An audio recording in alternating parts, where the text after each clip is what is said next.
What is up, everyone? Matt from soundrolling.com. Sorry, got a bit of light in the background. Fairly poor lighting in here. Very late night. Unfortunately, this is the only light I can get in this place. But I wanted to give you guys a little catch up, and if anyone's up, especially in the US, I know that a few people follow me there, and hopefully this helps with the time zone thing. It's coming up to 12:30 midnight here, so hopefully I can make that work for some of you. There's already some people joining, which is awesome. So make sure you get comments, questions, anything. And I will give my kind of 2 cents on this as I go about kind of documenting what the hell I'm doing at any point. Doesn't quite make it as interesting as many other curated content, but it should hopefully make things good. Alejandro, how's it going? It's going very well. This is day 3, just completed on second feature film with this director. Greetings from Jax, Florida. Sup, Gerard?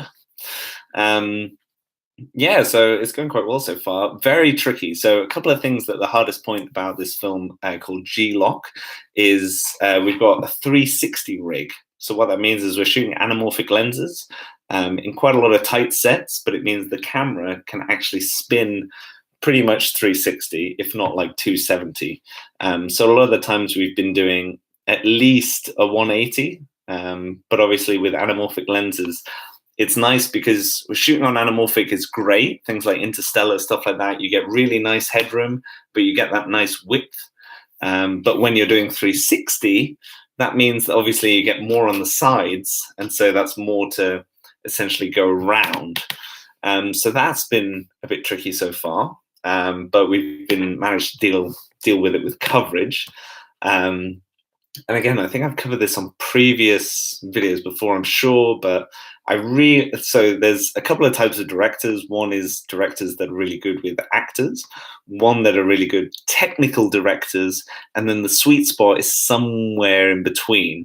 And the director that we have, Tom Patton, on here, he's writer-director, which is often a bit too much of two hats. Either people are kind of more a writer or more a director, and thankfully he's more in the directing column of things, but he also knows how to edit. And from his words as well, is that you need to have at least some idea of how you're going to edit this film, otherwise you're going to shoot everything to kind of end up on the floor. So it's kind of finding that weird balance of a happy medium. So he's really good and really flexible in terms of making sure that you're getting stuff, but he's not shooting things that are unnecessary. So for instance, if things just need to be a wild track, he'll do a wild track, but if he's going to get a close-up anyway because he might use it, then he'll do that. So Alejandro, I've always wondered, for those shoots, do they require ambisonic recording?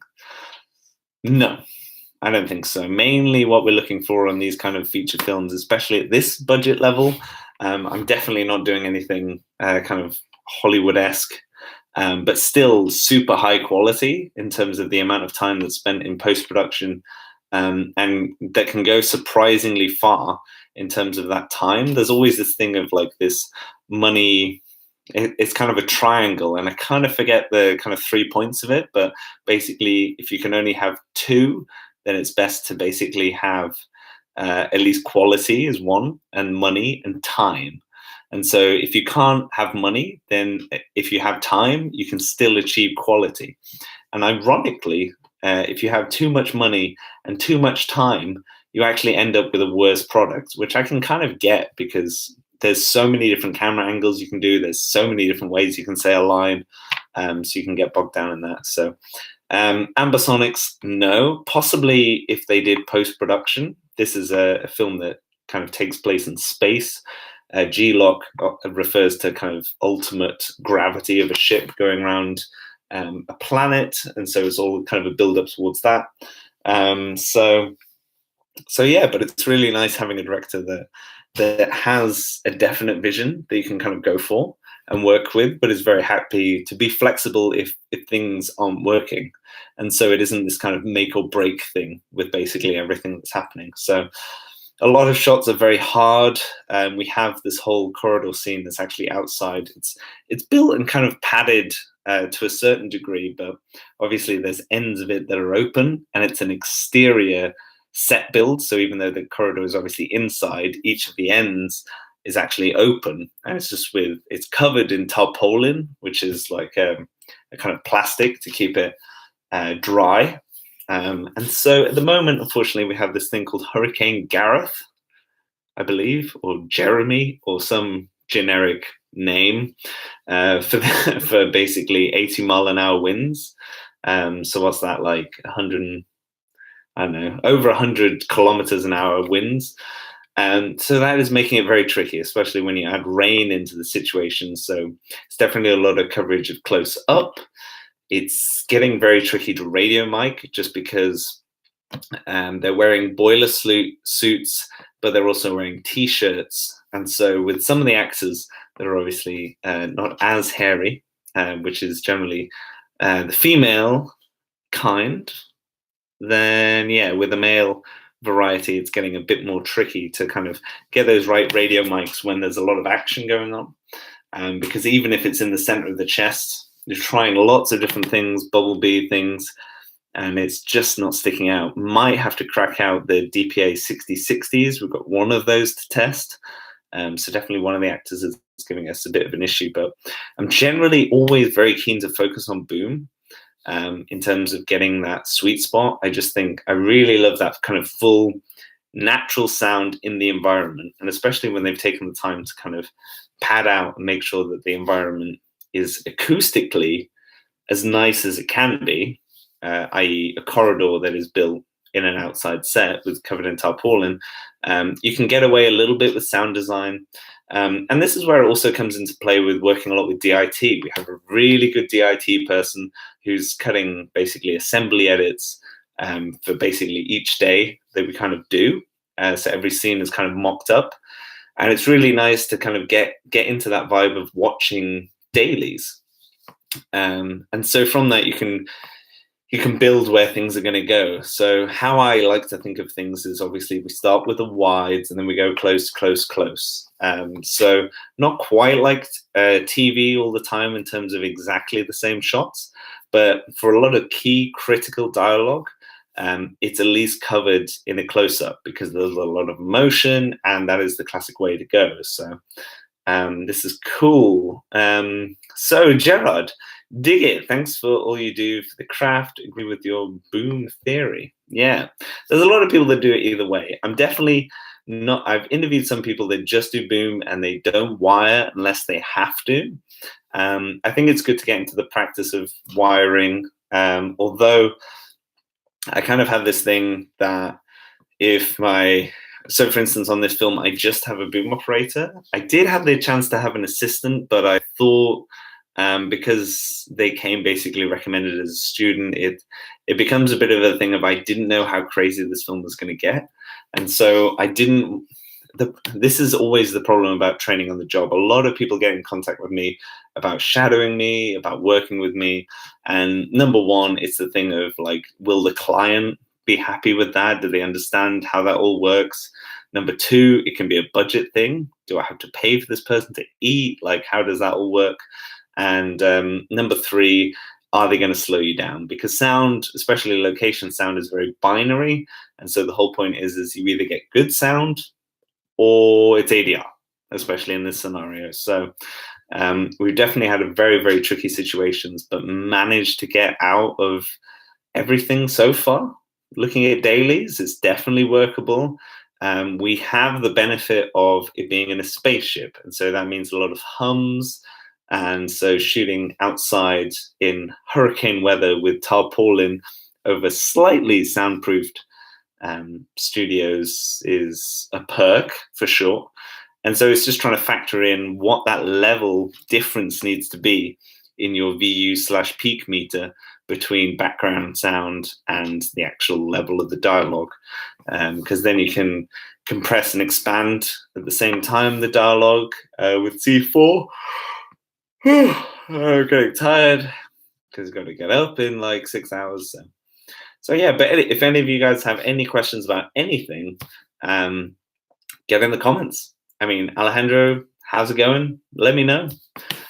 This is not ever really meant to be a kind of a one-way thing. So, Alejandro, conveniently enough, I should say and preface that there is a slight delay on what's going on. Thanks, Michael Wynn. It is actually going to be a pretty decent project, hopefully. So Alejandro, 2 weeks ago, I was on a job when I was working in extremely windy conditions. There were 50-mile-an-hour winds, or 80.47 kilometers an hour. He actually did the math. So, yeah, so we're probably up to, yeah. So there's basically definitely meant to be over 100 kilometer an hour winds later on. Do you know any gloves you can recommend? I actually get that a lot. As a boom operator, I'm not quite sure, but there is only one brand that I know of for really good mixer gloves, and they are Dickies, which is Dickies, and they make essentially fingerless mitten gloves, but they also have mittens for the thumbs. So mittens generally, it's completely covered thumb, but they actually have a little thing for the thumb. So you can still mix, and then you can put your hand in. I recommend that you talk to Alan Williams over at Sound Speeds with an exclamation mark, because he is definitely going to have a hell of a lot more kind of go-to things that he does for his gloves. Generally, when I'm booming, I still find that I just really like to feel the pole, and I just have to kind of warm up in between.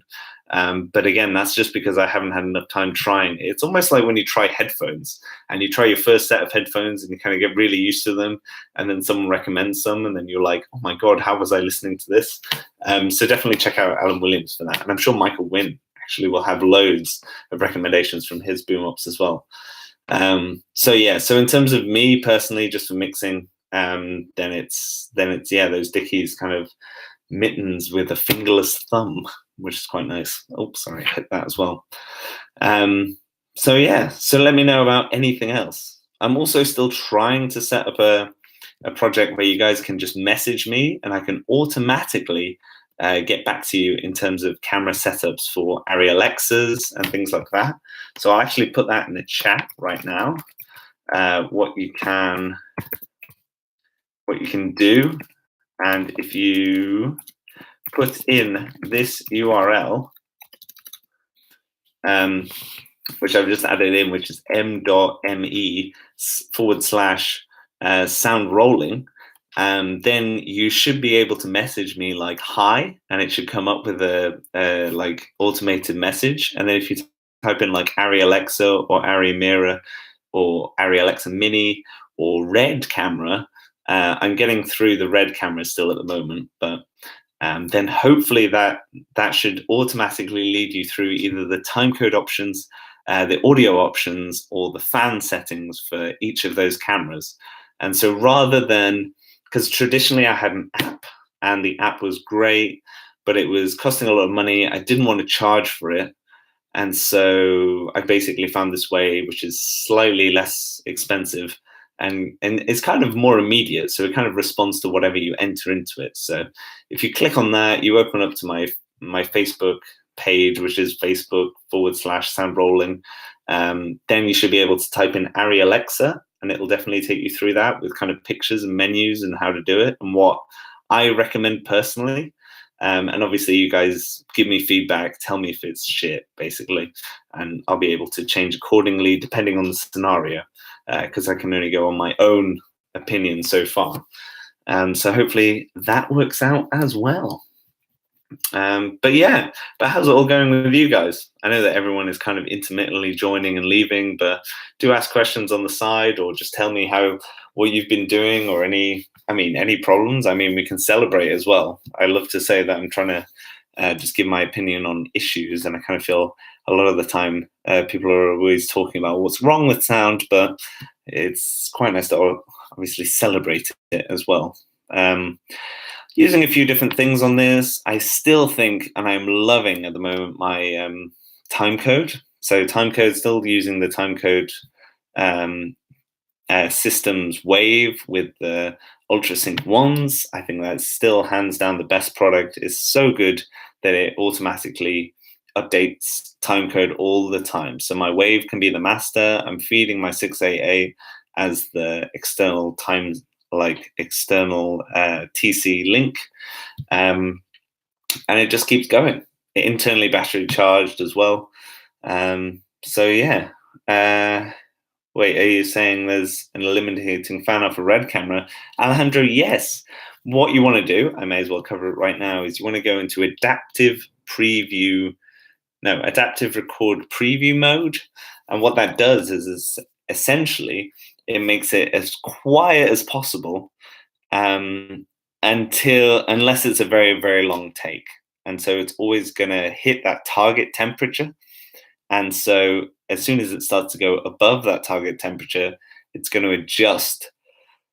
It's going to adjust that fan setting. It's all very exciting. It's going to adjust the fan temperature slowly. So I would say for long takes, you want to try and go for more the quiet setting. But people that are really worried about disrupting the actual sensor and just the internal mechanisms of the camera, you can use adaptive preview record.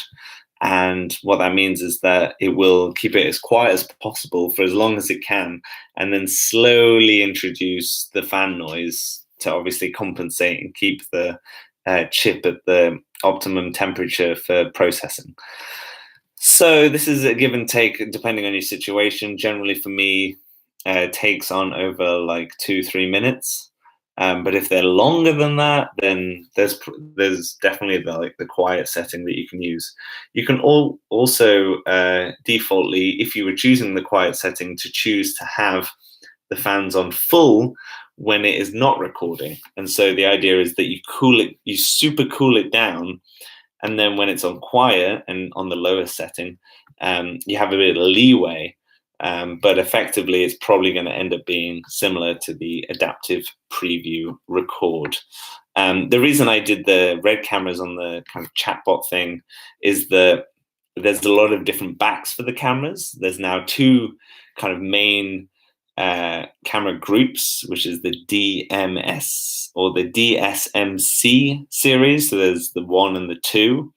And the newest ones are like the Red Epic Weapon Dragon, or like the stupid long names. And then there's the more traditional ones. And so the traditional ones have actual time code on the bodies. But a lot of people don't realize that you have to buy, essentially, or you can buy different backings and modules for the cameras. So Michael Wynn, most folks don't like reds. It's a budget alternative from an Arri camera with more problems than just fan noise. That is true. I've also heard that a lot of people prefer the color and the latitude of red cameras as well. So there's a lot of scenarios, especially when you're outside, where it never becomes a problem, because unless you're shooting for like 10-20 minutes, then the camera noise never gets over the whole thing as well. So yeah, that sounds like the answer is best. Well, it was on the app, and again, I'm going to add in things like wilt time code things, legal time codes. I'm going to take everything that was good from the app. I'm going to take everything that's good from my blog over the past couple of years, and this is basically going to synthesize it. So you type in time code versus Genlock, and then it's there. So this is basically, the whole thing. So that's what I'm trying to do as well. So it's always a tricky thing trying to balance this out, because I really, even though it's probably quite easy for me to kind of go Rick Veers and try and write a book or try and make a course, I'm still just really, really confident that for me, the big accomplishment is actually just doing the job myself. And I really don't want to monetize you guys, apart from maybe giving me out of 20,000 views, a cent for the advertising, and that just helps with funding at least the subscription of the website and stuff. So yeah, really appreciate you guys watching. A couple of people as well, obviously, because I hit 5,000 subscribers and I just did this generic video. It was all about Sony Vegas. Actually worked with that a few times now. So no, I will actually do that as my next one. But yeah, a lot of people are saying oh, well, I 5,000 subscribers, but 200 people watched. For me, it's all about the 200 people. These days, people are getting it flipped in the head. People think that 1 million followers is great, but 3 likes out of 1 million followers is obviously horrendous. So I'd rather have 200 kind of core people following along for the rest of my life until I'm hopefully at the age of Jeff Wexler with like an amazing accomplishment in sound somehow. And that'll be good enough for me. So all in all, I hope to at least win some sort of lifetime achievement award. Although if it's up to the Facebook groups, I'll have to give that to myself, I'm sure. So that's how that goes. So Matt, I wish about earlier that shot last year production was using Red Scarlet. Yeah. So the problem is also the naming system. So if you go to learn.soundrolling.com, actually completely break it down in terms of what the hell the naming system is all about for Reds. And you can sign up to all of those courses free. It's just course by course, just because that's obviously easier than doing a massive course on sound. So read in F-Book audio group, idea came up on a new setup, first take. After the set calls, boom goes in position, hold for 10 seconds before action to give clean air for post. Thoughts? I've tried it a few minor and student films and got graces. Yeah, I do that all the time. I say to directors, a lot of the time I know when I can get room tone, especially with Isotope's RX6. They do this thing called ambience match. And so a lot of the time it's all about before you call action. Or within a scene, if you know that there's breathing room, then that is also really good. I also record every single rehearsal, and I also make sure that I record any wild tracks that I need as well. So usually my room tone is all about kind of weirder sounds. So like a set in a corridor where tarpaulin is blowing because there's a hurricane outside, like there will be this weekend. Then I'll specifically get room tone. But if it's just for in between dialogue and there's enough natural room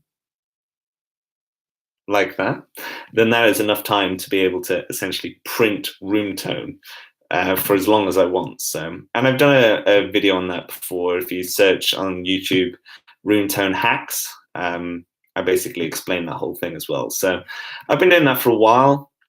And I've said this on videos before, like a couple of years ago, in terms of grabbing room tone here and there. A lot of people keep looping room tone a lot. I don't think that's the case anymore. So yeah. Globrat, mostly helpful for picture and dialogue editorial. However, audio plays hardly ever use it. That is true. I just finished editing my last feature film the week before the kind of same week I started this one, even though I traveled up on Sunday, started on Monday. And all we do is super tight edits of dialogue.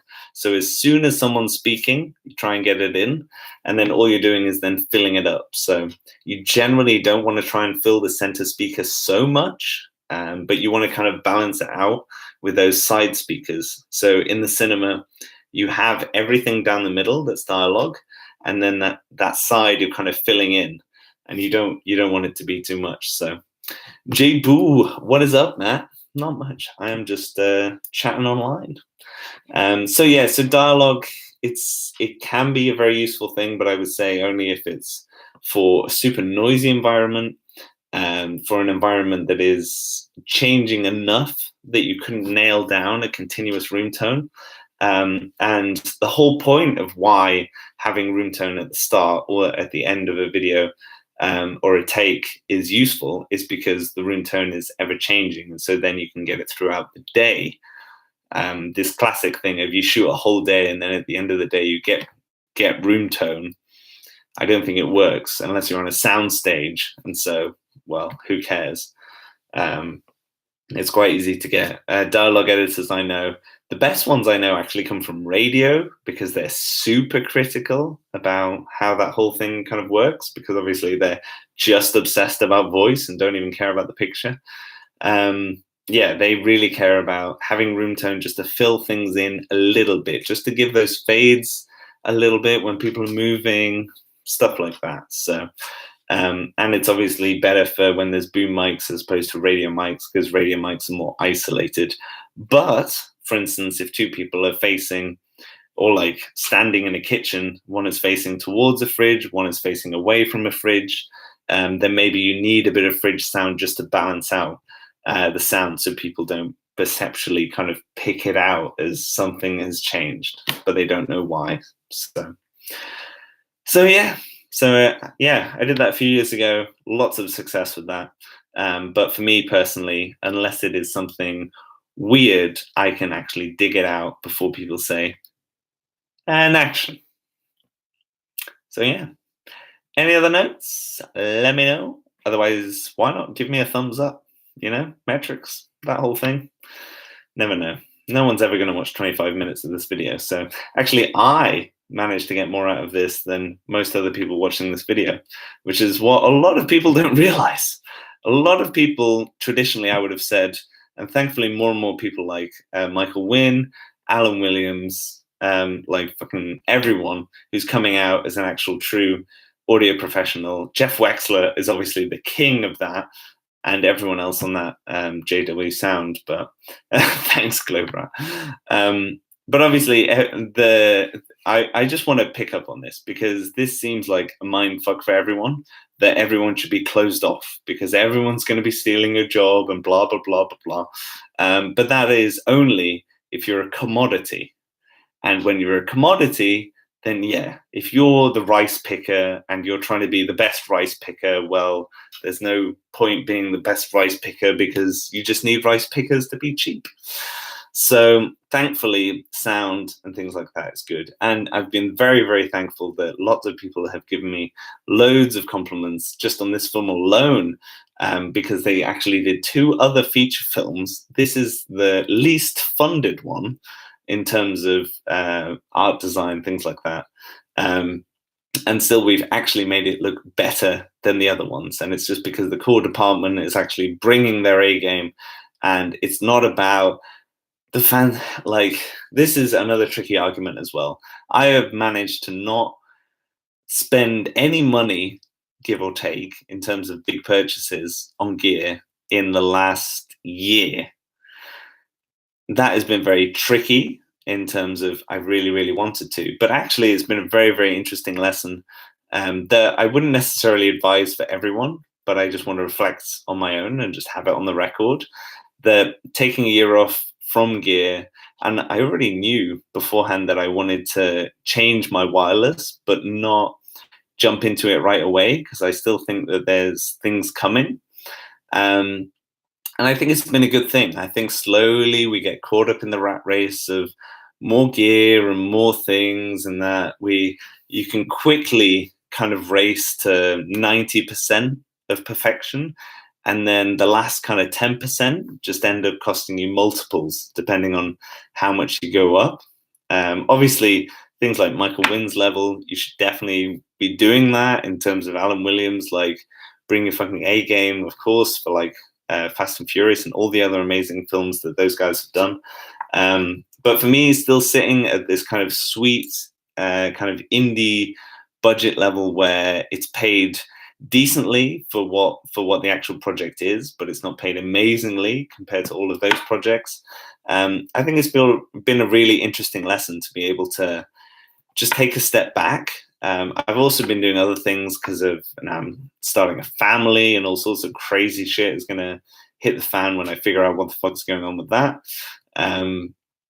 But yeah, it's going to be really interesting. So I would say that you can definitely be really strategic, and the better you can kind of be kind of planning and saving and making sure that you're in a really good place just to move to that next level. And the more patient you can be, ironically, to a certain degree, I think the bigger that'll pay off. I think if by now on this feature film, I tried and invested in the car, and so bought a car, and so bought an even bigger antenna system, or an even bigger battery, or an even bigger thing, or an extra backup recorder that's running all the time, because of the level that I'm at, I don't need that at the moment. obviously. But when you get up to those bigger levels, then that is obviously when you need all of those things, because if your whole budget in terms of the film is like 100 million or something crazy, then of course you don't want to be the one being like, well, I kind of missed the take on that, because that's pure like dollar in the bank. Um, so yeah, it's been really interesting. So I'm still running 688. I'm still using four Lectros, SRBs, and I forget what the transmitters are called, but kind of four of those. COS 11s, and I have DPA 4071s. I'm tempted by the DPA 6060s because they're so slim, but there aren't any mounts at the moment. So my tape game is definitely not up to scratch in terms of that level. It's quite easy to poke out sometimes, like if a shirt like this naturally falls forward a bit, I could probably get away with it. But it's too much for me at the moment to kind of risk with that. So still going with concealers, still going with Sanken COS 11s. Yeah. So KMOV Films. Do you do all your lav mounting yourself? Well, technically not in this film. Or do you pass that onto wardrobe? I never pass it onto wardrobe. My boom operator at the moment does most of the wire laving. If it's a tricky costume, generally what I do, so one thing is that I like consistency in my department in terms of like who is miking up, who is doing this, that, and the other. I find if a lot of people are coming up at a different time, I like the actors to basically build a rapport with whoever is miking them. So if I have three people and it's just going to be the trainee that's miking everyone, that's fine.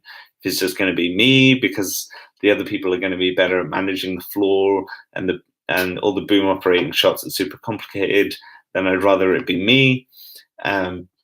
Or if it's the boom operator because there's enough time in between to go mic people, and then there's a rehearsal, and then there's this, and then there's that, then I'd rather, whatever it is, just to keep it consistent. So at the moment it's my boom operator, but literally the first day I go with the boom operator, I went to costume, I looked at all the costumes, I basically talked through where we were going to mic everyone with those costumes that I think would work.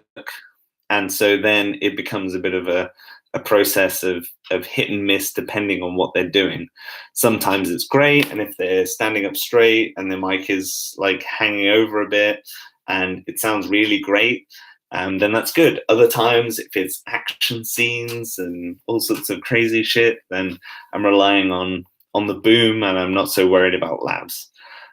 Generally, I like the sound of the boom over lavaliers. There's a lot of boiler suits in this, and so it's quite hard to get it on the tip without it getting close to the throat and not sounding as good, or it's too buried. So generally, I'm doing that. JBoo707. For waist straps, which size do you find you use the most? SM, M, or L? I would say M, because there's generally not too many bigger persons, if that's the right thing to say, on the film. I think I do have one L, maybe, but generally even an M is fine because all you're doing is doubling up a bit. With an L on a small person, you're going around like twice, and it looks a bit crazy and can make them feel really constrained. But also remember that you do have the thigh and the ankle, and a lot of actors love ankles, definitely for sure. If you're wearing skirts, that's pretty much where the thigh comes in, or dresses. So yeah, I would generally say that if you had an ankle and you had a medium and maybe one L, then that's probably the way to go, just because that gives you the most flexibility. Because receivers, I should say, transceivers. Transceivers on the ankle, 100% actors love it. They don't feel constrained. It doesn't matter after lunch. It just solves a whole host of problems. And And so actually at the moment, funnily enough, we're running Wizicom and we're running Lectrosonics. And I have to say, like, I can't wait. Like, if Wizicom bring out an actual remote app, which I thought they were doing a while ago, but obviously it hasn't come out yet, then I thought that that would be, again, a game changer of a wide band receiver transmitter that sounds really great. Unfortunately, Audio LTD, because you have to go up and you have to manually record with the app thing, it's a bit annoying. Yeah, so I probably need a Zaxcom system if I was ever going to go the recording route at the moment. But Lectrosonics is like the sweet spot for being able to go up, change all the settings on the microphones just from the dweedle tones. It sounds like you're connecting to the internet in 1990. Yeah, it's kind of the better way to go. KMOV Films again. You prefer Lectrosonics over A10s. So I haven't tried A10s yet. In principle, of what I've heard in terms of the feedback, number one, digital. It's either there or it isn't.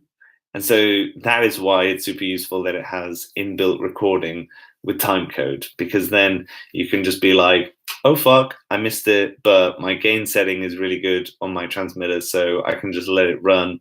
I can download that sound file separately, and there's a bit of work in post-production, but they get the take.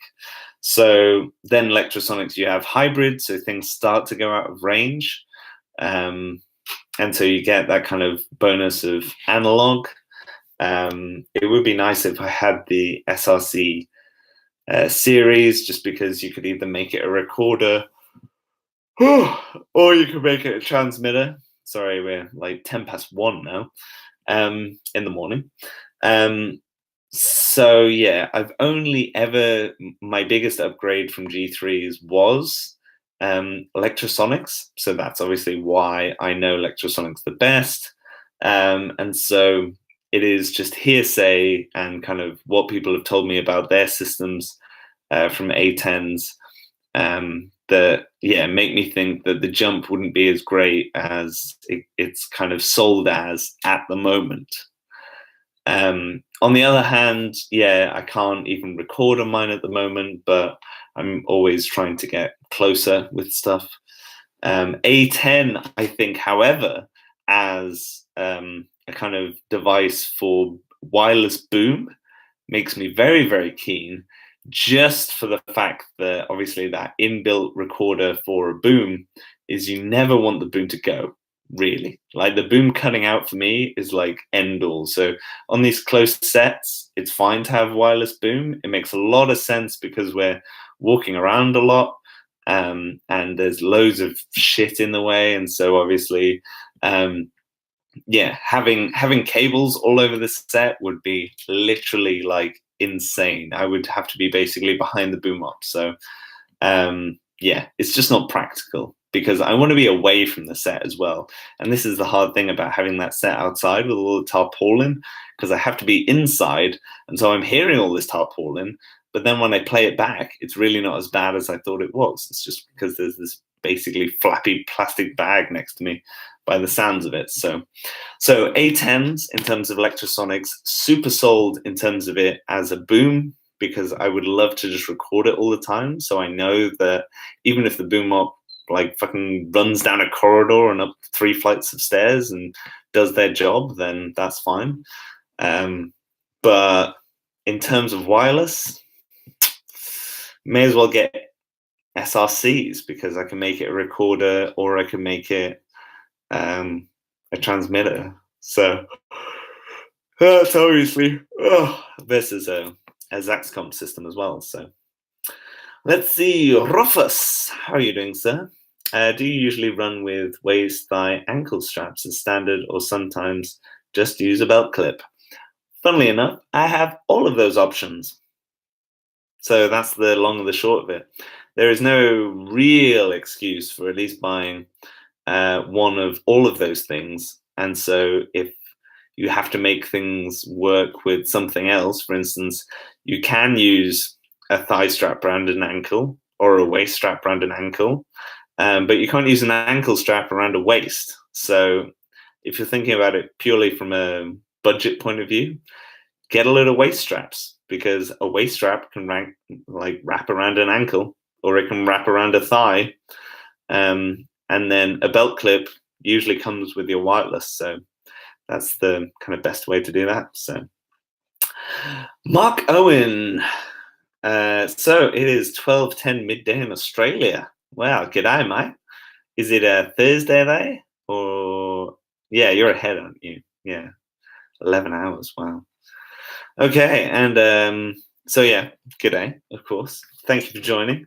First time I've got you live. Good time for me, not so much for you. Well, actually, this is kind of convenient, kind of everything else.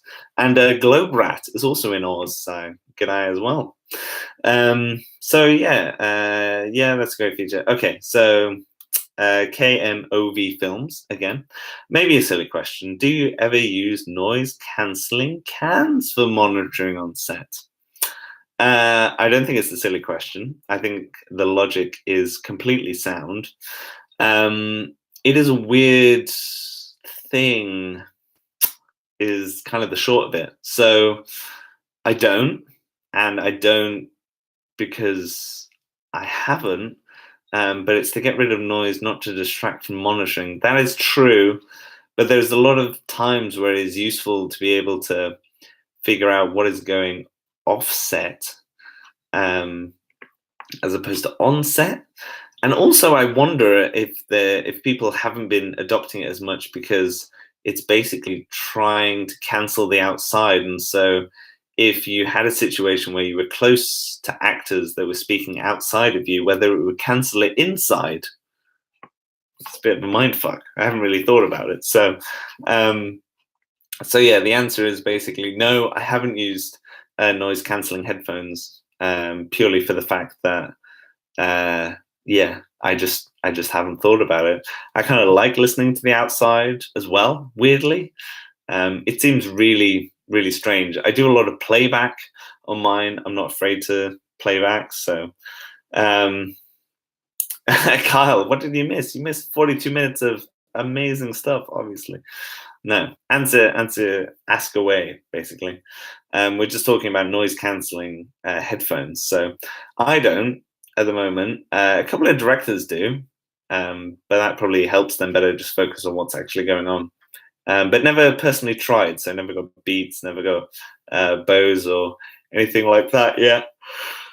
So it kind of just makes the most sense for me at the moment. But possibly an option. It's just one of these things. It's like saying, why don't you try to learn to do a backflip? It's just one of these things of like, I can't quite comprehend how it would judge. I get super used to headphones, and then the trick is just figuring out that when you're doing a final mix, your dialogue is going to roughly hit -20 on a dBFS scale, which is full scale. So if you're using a sound devices, that's ironically or weirdly 0, and then they go to +20. So I record everything to that. I calibrate my headphones in terms of, I put my tone on, and the tone is 1 kilohertz, which is the loudest point, the loudest frequency that the human ears perceive to hear, from this weird curve thing that you should look up. I did an article about it ages ago. So I do that, so it's just biting. And biting is basically an expression of like, you can really feel the audio kind of yeah, you get it. And so then from there you get basically a hyper situation of background noise to that, because actually when you play that on speakers, there's a lot of dispersion of background noise in a weird way. Basically everything sounds better on speakers than it does on headphones.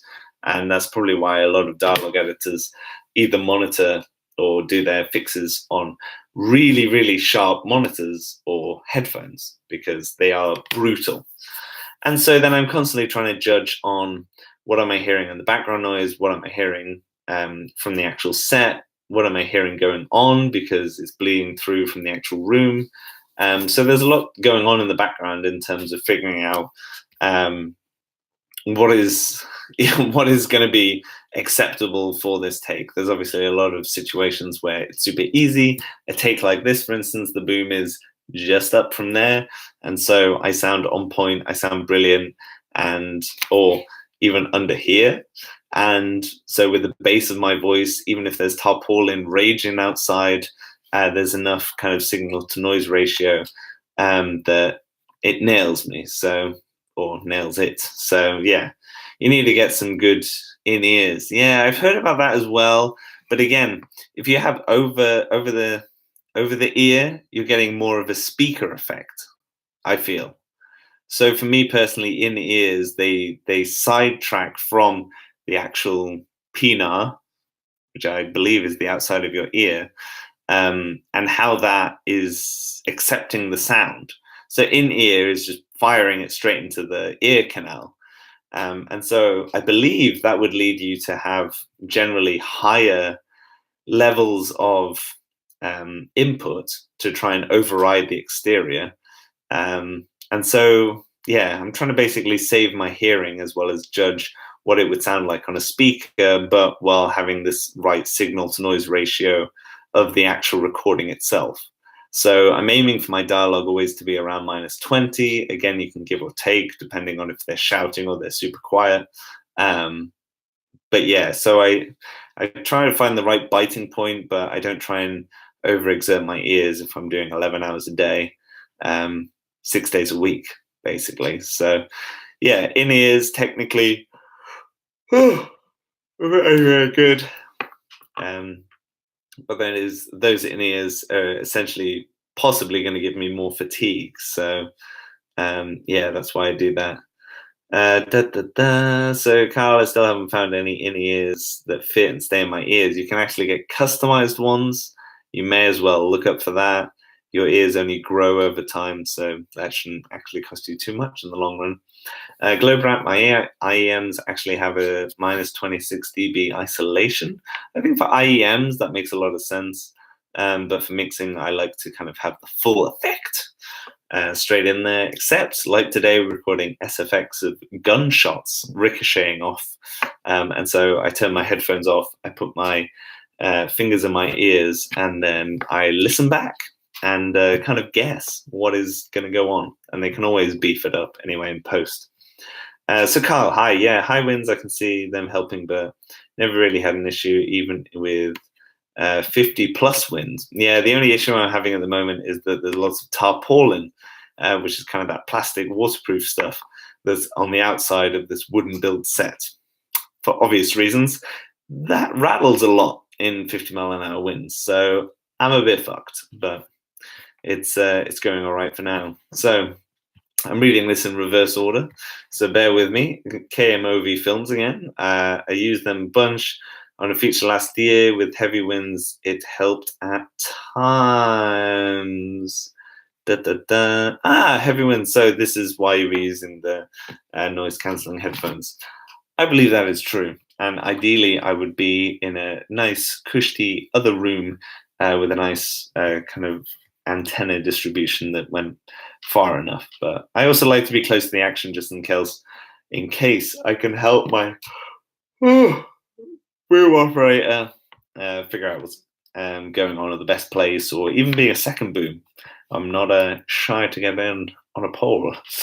So, Globrat, have you tried in-ear monitors? So this kind of covers what was before. I taught for decades, so I have a high-end JH audios. I like the isolation, but I've also had a few directors talk to me for for Mins before I knew he was there. Yeah, again, it's maybe something that I should explore. I think in-ear monitors, again, you're hearing the raw sound without hearing it going as a speaker.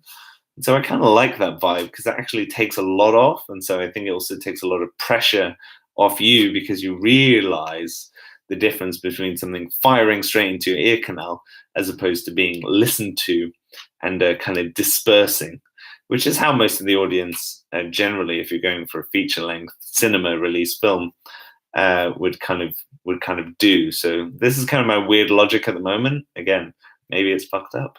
I don't know. Do you do any post processing / noise removal on your recordings before you pass them to the sound editor?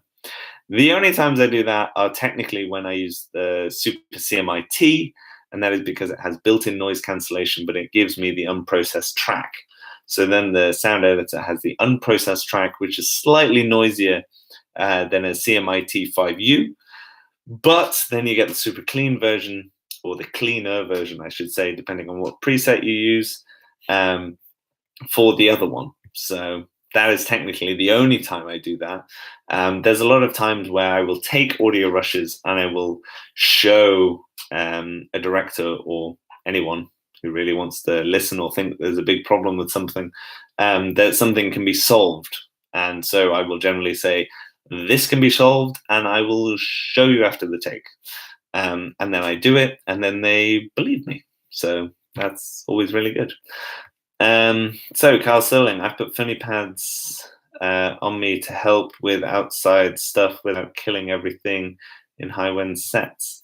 Oh, so the furniture pads in terms of, diffusing all that heat. Yeah, exactly. The only problem I'm having with wind at the moment is just that they've covered the whole thing in plastic. And so it's basically like a big rattling plastic bag, even though I've tried to get them to tape it all down and stop it moving like a crazy dying millipede, or whatever the right reference is. So yes. So yeah, same thing with noisy gels. Well, noisy gels are okay, actually. You can get quite a lot of people to build a frame on the outside that pushes in, and that actually stops it really, really well. So hopefully you have a good gaffer. Quite a lot of, even the gaffer on this set, they're offering to try and shade me from different lights for my boom up and stuff. So it's always nice to have those guys on board. Let them do their thing and then just ask if it's a possibility. And actually, if they're really good, they're actually up for the challenge. Otherwise, they will just sod you off and just be like, nah, I don't care. So that's just generally how that seems to work, especially at my level. So I'm conscious that this has gone on for 55 minutes, which is quite a long time. I know I haven't been online a long time, but wanted to get a lot of people in Oz and a lot of people in the US, so hopefully that's been good. Carl Sterling, yeah, whatever I gaff, I always keep sound in mind. There we go. Yeah, since I've been there. Yeah, that's true. I think that's for all departments. Any department that's willing to collaborate and help you out, even costume, they came straight up and said, just ask us if there's anything we can do to make that better. You know that that's going to be a good team. So it's brilliant having that collaboration element. So good man, Kyle. Indeed. Let's celebrate Kyle. Let's celebrate all of you for listening, learning, listening to other people. And again, let me disclaim this by saying that I am by no means the guru. I'm just another person that has been constantly talking about what they've been doing. And lots of people who, don't get involved will obviously take this with a pinch of salt and do whatever they want to do. But I encourage you all to actually more openly document your own journeys, because I think you will find that we are at the start of what is probably a little revolution in terms of opening up our industry. I think there's a lot of closed doors. I think there's a lot of kind of special university kind of cliques, or whatever the fuck they're called, sororities in audio groups, and fucking following the thing. And there's also, believe it or not, a lot of terrible mixers. And this is what I keep hearing, which is amazing. A lot of people in this previous set that I'm on the previous two films, they couldn't give a shit by the sounds of it. So there is a lot of hope for the people out there that are patient, that actually love what they're doing. And so, again, you've got to fight your corner in terms of your rates and things like that. But I'm working with a lot of people recently that just want to cash the fuck in and couldn't give a shit. And I think those are the people that are quickly going to go out and die and do something else. I'm sure, like the people in 2008 when there was a financial crisis were in banking, and then they went into real estate, and then they went into cryptocurrency, and then they went into whatever else gave them some fucking cool money and approval. So I like to think that the sound community is a pretty hardcore nerdy bunch, but there's certainly a lot of fucking bullshit. So don't listen to anyone else. Do your own fucking thing. I recommend that you document it just so later on when people realize that, oh, how did you win that fucking Oscar? You can go, well, actually, it wasn't as easy as the press release will fucking tell you. So it's always good to have a bit of a slog. Kind of makes you feel like you've earned it a bit more. So J-Boo, cheers, man. Thanks for the catch up. No problem. And do, everyone, while I've still got the most important people on board, go to m.me/sound rolling, and I will type it in the thing. m.me/sound rolling. And then if you go to that site, it will open up in Facebook Messenger. If you type in Arri Alexa, hopefully this should be able to give you the menu options for all the Arri Alexas, and it's kind of a new way of basically building up, instead of having an application where you have to friggin' search things and effectively just becomes its own Google, which is a bit bullshit because everyone just may as well Google everything. This one's basically a more interactive kind of chatbot thing. And so you basically type in Arri Alexa and it'll go, do you want the fan settings, the audio settings, or the time code settings? And then you just choose whatever the hell you want, and it will give you just that. So it's a bit more interactive, and hopefully it's working at the moment. I'm still testing out loads of bugs. And so the biggest bugs at the moment are the red cameras, because there's fucking 10 billion of them, and they've all got kind of slightly different annoying settings. And so I want to kind of recommend what I would use, and then you guys can figure out if it works for you. You can then hopefully feed that back to me, and we can make this thing fucking good. And of course, free. So coming up to an hour, 7 people on board, 5 likes. Go on, give it a like if you've made it this far or joined in for the last minute. Once this video ends, feel free to hit me up on Instagram @soundrolling. I will answer any questions, because you know what? There's fucking shitloads of work. You guys aren't stealing any work from me. You guys are just doing amazing work. And so that should be celebrated, because what the fuck? It's 2019, guys. It's not 1950s where there's like 7 mixers who managed to get a loan for £70 million worth of equipment. So yeah. I know you guys always like. The like is just symbolic. Again, the like doesn't mean anything. This video doesn't mean anything, really. No one is going to watch an hour of this, so the people that have been watching this, which is me, are actually getting the most value out of this, which is, again, the mindfuck that people don't get. You share because then you get all this feedback. Maybe criticism, maybe just compliments, maybe just no one saying anything. But it helps you basically put your ideas out there, and then you're naturally thinking about it. So it's actually making and sharpening my game all the time. And as I come up to 700 videos, I hope that I've learned something. So let's see. Mark Owen, think Facebook is having issues. God damn it. Yeah, not working right now since Facebook. Well, hopefully I can get it working soon. Can I see? Maybe.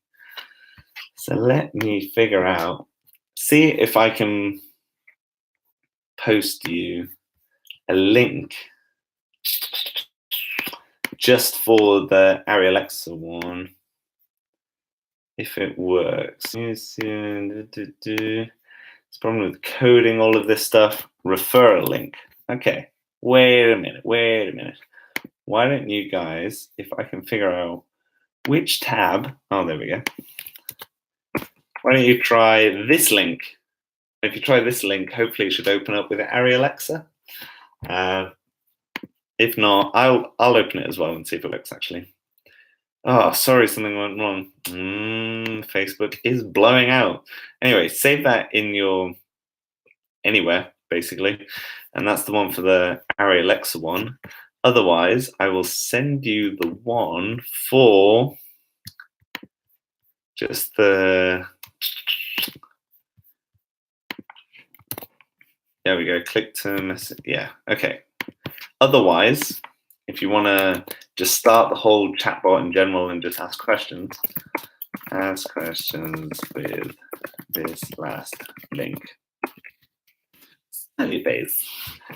Yeah. There you go. You can save. You can right-click, copy as link, and save that one as well, and then that will open up the original chatbot. So once Facebook sorts his life out with his billion users and like trillions of pounds, then hopefully you guys can get some value out of that. And hopefully the service should actually integrate into a lot of other sources later. I thought about building an Arri Alexa, no, not an Arri Alexa, just a normal Alexa app, but I'm sure people don't have an Alexa. If people have their Alexa in their home, then let me know and I can actually build you a Q&A bot so you can go, hey Alexa, ask Matt Price, what is time code for?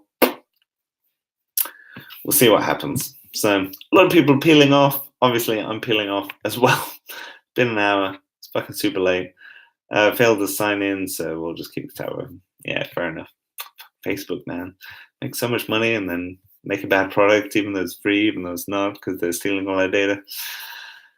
Okay, it is 25 to 2 a.m. and I am going to sign off. So thank you very much for chilling out for an hour.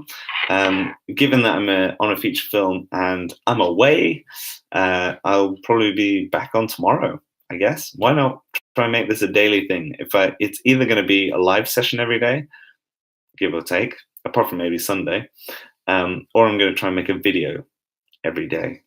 We're going to see. One of those is going to happen. Technically, one qualifies as the other as well. So win-win. So till later, guys. Thank you very much. Till later. See ya. Bye.